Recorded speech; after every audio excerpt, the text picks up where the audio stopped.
Welcome, divas and dudes and friends of Powerhouse Bakery. I bet you are getting stir crazy and you need some new ways to do healthy meals at home. Never has there been an opportunity for us to cook more at home, and I can't wait to give you some ideas how to do that super healthy.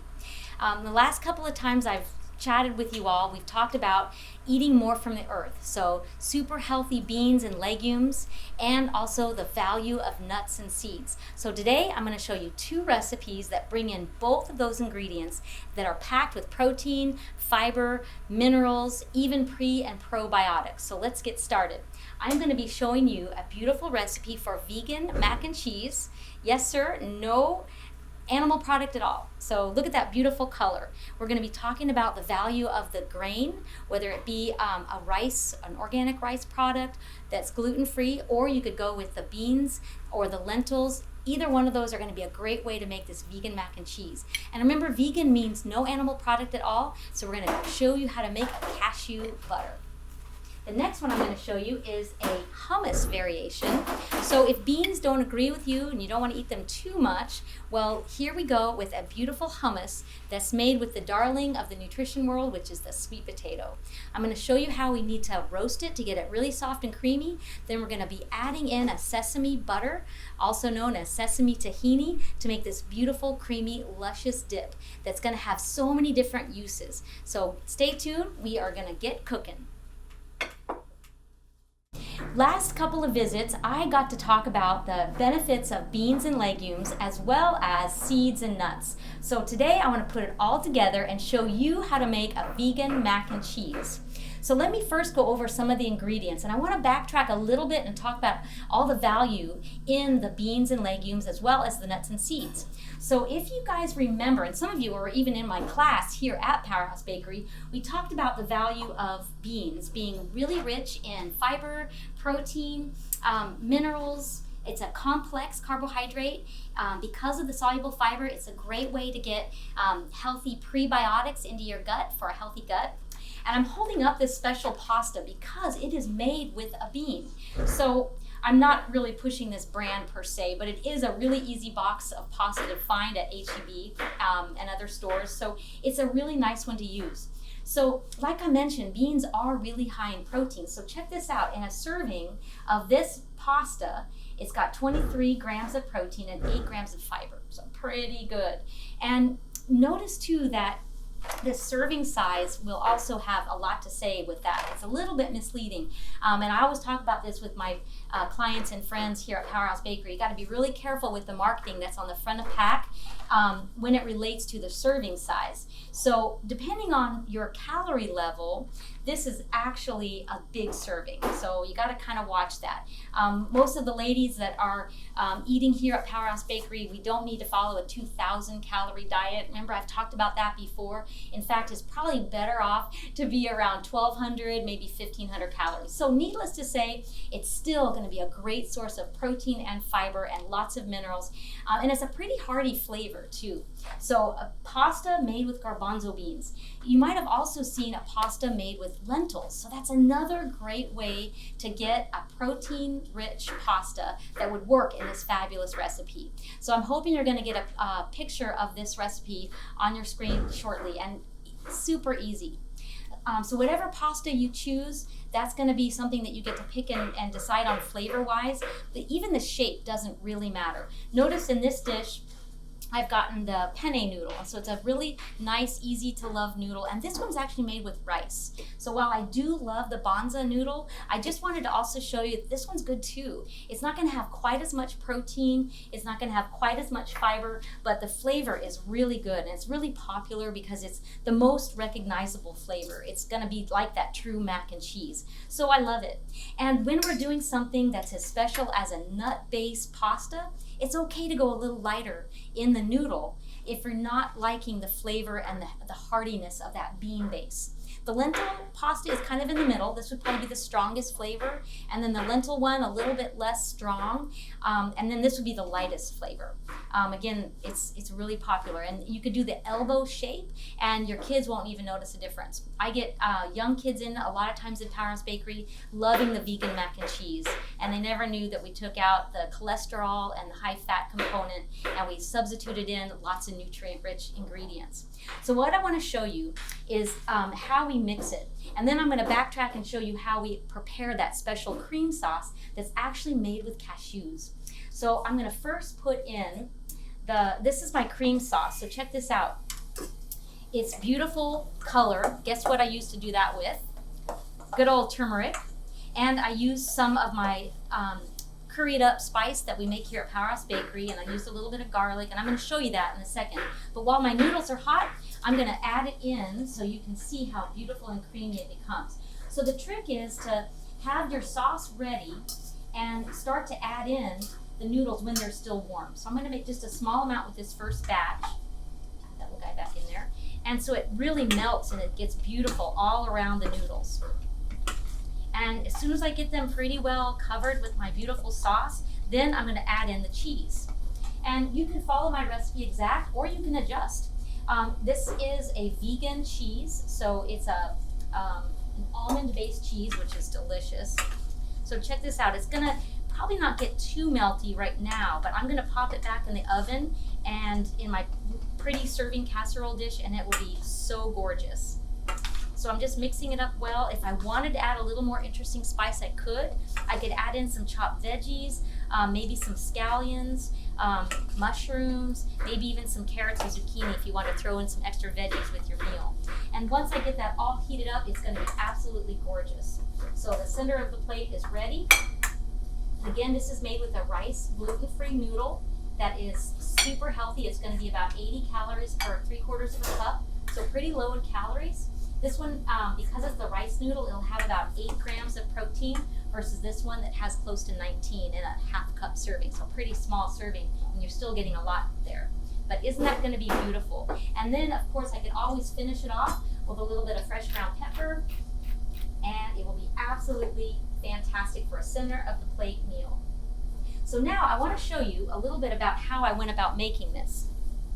The best way to pick out cashews is first to go to a bulk food section. So Sprouts or Whole Foods, even H-E-B will be a great option.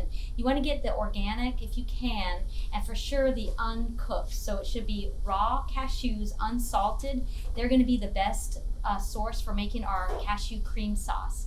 So start off with a small amount. If you got a pound of the raw cashews unsalted and you soak them overnight and then you boil them when you're ready to make your cream sauce, they boil for about 15 to 20 minutes and they don't come out real pretty. They're kind of a gray color, but just so you know, that's exactly what we want. And they feel soft. They're a little bit on the rubbery side, but when you put them in your food processor, they come out great for your cream sauce. So notice that in my blender, I've got the nuts. This is cashews that I have processed, but let me first show you what happens here. The important step is to boil the cashews. So I'm gonna have to get them soft. Now you soak them overnight, and then the next morning, put them in a pot, good amount of water, and let them boil for about 15 minutes. They just need to get soft.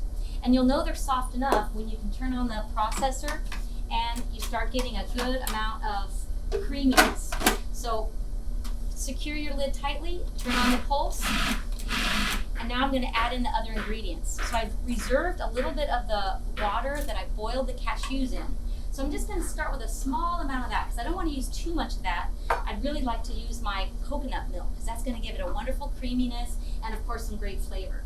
So 1/4 cup of the milk, and it's a little chunky because it was cold. And I'm going to put that process. You want to process it till it's creamy. I want you to be able to get a shot of this so you can kind of see what it's looking like. And so, I don't know if you can get a shot of it yet, but I'm going to go ahead and add in my spices. So what I have here is the ground turmeric, and I have the curried up spice. So I'm going to add that in. And a little bit of roasted garlic. Add that one in. And here we go. Process it a little bit more. So notice this beautiful color of my cream sauce. And of course, with a vegan mac and cheese, no animal product at all. So instead of it being cow's milk cream, we are using the cashews. So I blended up the cashews, that's the fat component, and then I added the coconut milk, and then I added all the beautiful spices, the turmeric and the curry it up blend, and of course the coconut milk, and it comes out so amazing. So let me kind of show you as I start to pour it into my bowl. And again, it's super simple because only a few ingredients. So what I've done here is once I've boiled the cashews, I reserved some of the water, and then I added the coconut milk to get the desired consistency. So take a look at what this looks like. It's almost like a pudding consistency. You don't want it too runny because you want it to coat the noodles really well. And so then when I add in the warm noodles, we get a good coating of that beautiful cream sauce. Now, I hope your imagination is going crazy now, because think about all the things we could do with a cashew cream sauce. We could do a fettuccine, we could go sweet and do something like a cheesecake with ideal Splenda or monk fruit. And so it's really fun to be able to use nuts in place of cow's milk. Yes, it is gonna still be high in fat, but it's a much healthier version because it's so much lower in cholesterol and saturated fat. So once I get them all loaded with that beautiful sauce, then I can add my extra cheese. And if you wanted to add more color, you could always add in different kinds of cheese. You could add Asagio or Swiss, and you could add some broccoli. In fact, one of the ways I serve the vegan cheddar, the vegan mac and cheese is with broccoli, because we know we want to get our veggies in too. So isn't that beautiful? Super easy to do. And make sure that once you add in all your cheese, you pop it back in the oven, and it will be so beautiful when you serve it. Put in some bright colors. Of course, I love to add some green. You could add cilantro or fresh basil, and it's absolutely gorgeous dish. There you go, vegan mac and cheese.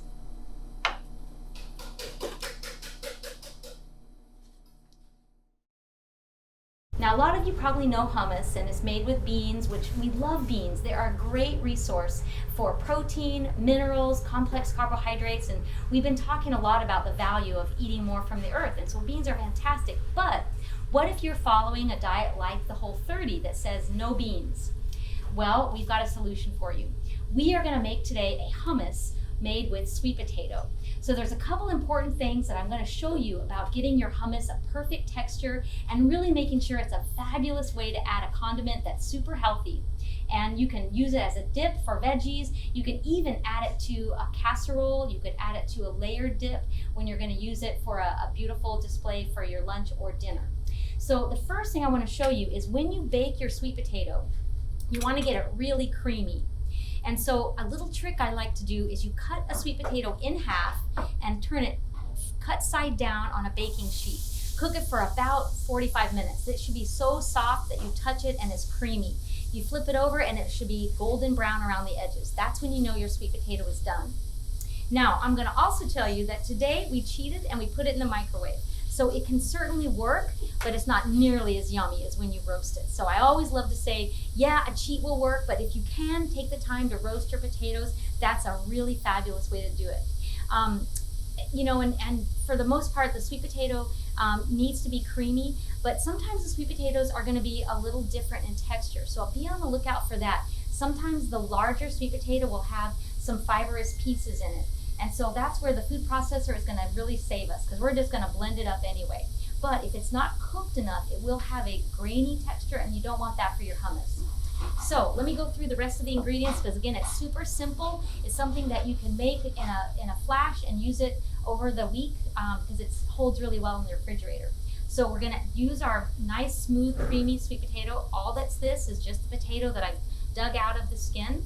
I'm going to add a little bit of chopped garlic, a little bit of lemon juice, and then look at this. This is the great ingredients. So for the Whole30 fans, this is not a nut, it is a seed. So sesame tahini is actually made with sesame seeds, and it's a beautiful creamy texture.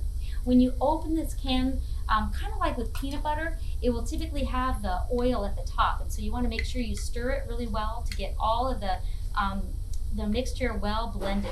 Getting the oils from the top, that's the sesame oil, down with the solids. So you got to give that a good stir before you begin to use your tahini.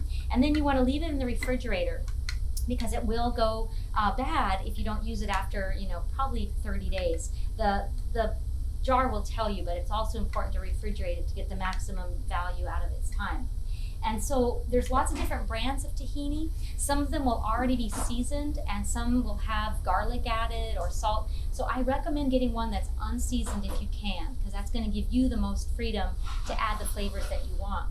And so whenever we're making a dish that's loaded with nuts or seeds, the great thing is we're getting lots of nutrients. So it's important to remember that it's not fat-free, but it is nutrient-rich. And so those two terms are important, because we really want to make sure that when we're adding calories, we're adding really good calories.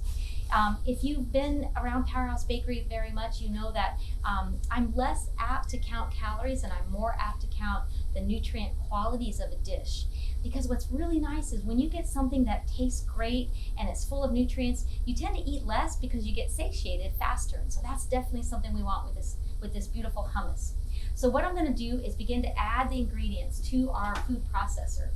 So this is 2 very large sweet potatoes. It ends up being about 2 cups. And again, it's a very loose recipe because you're going to go with a texture that you think is going to be fun and easy to dip with your veggies. So about 2 large sweet potatoes should do the trick. And before I add my other ingredients in, I'm going to get it starting the processing, because we want to make sure that it's going to blend easily. I'm going to get this guy set up, click into place. All right, so I got it started, and now I'm going to start adding in my other ingredients. So it's going to include sesame tahini, a little lemon juice, a little garlic, and you might want to add in some avocado oil. Not required, but again, if it's a little on the thick side, you could start with some oil and you'll have a little less tahini. So the recipe is going to call for 2 cups of sweet potato mash, a 1/4 cup of sesame tahini, about 1/2 of a lemon, a teaspoon of the garlic, and then as much olive oil or avocado oil as you want. So we're going to use that at the end to see what our texture's like. So here we go with the sesame tahini. See how beautiful and creamy it is?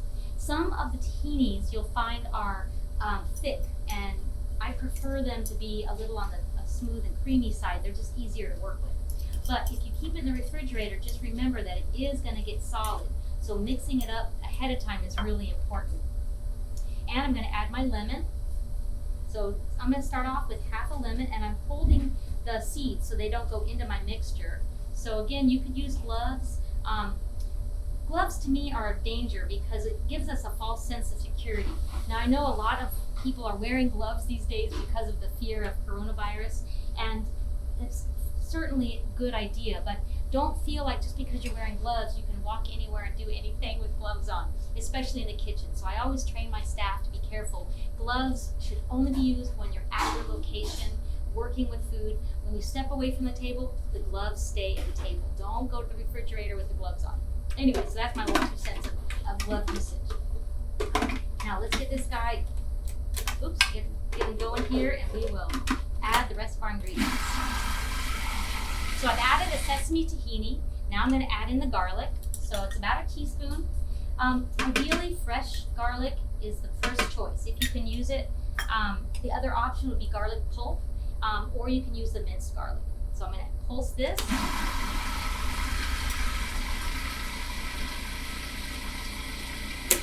I really encourage pulsing after each ingredient that you add so you can make sure you're getting a good blend.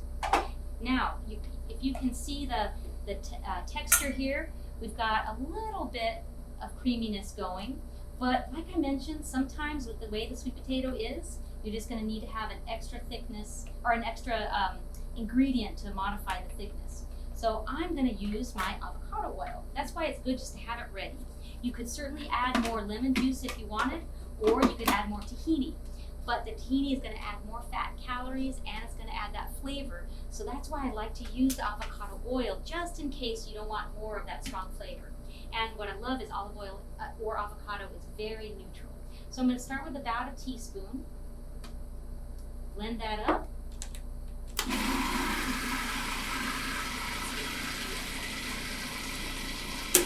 All right, now you get to see it. Again, you can make it as creamy as you want, and especially depending on the recipe. One of my favorite ways to use this also is to top cooked fish. It's beautiful, and it just adds a beautiful condiment element. So here's my little plate here, and I'm just going to top the coup de tre. So there we go, all the beautiful little veggies. And you've got jicama, yellow bell pepper, and celery, and there you are with your beautiful hummus. So if you have any questions about how to do this, be sure to call me at Powerhouse Bakery. I'd love to give you some more techniques of different ways that you can season it, but for sure I love the bright spices. So while I didn't add paprika or turmeric to this, you certainly could and would add a wonderful addition. Another thing you can add is roasted carrots or roasted beets, and you can swirl them together and make a beautiful combination dip for your veggie platter. So there you have it, hummus without any beans, good for the whole 30, and all plant-based.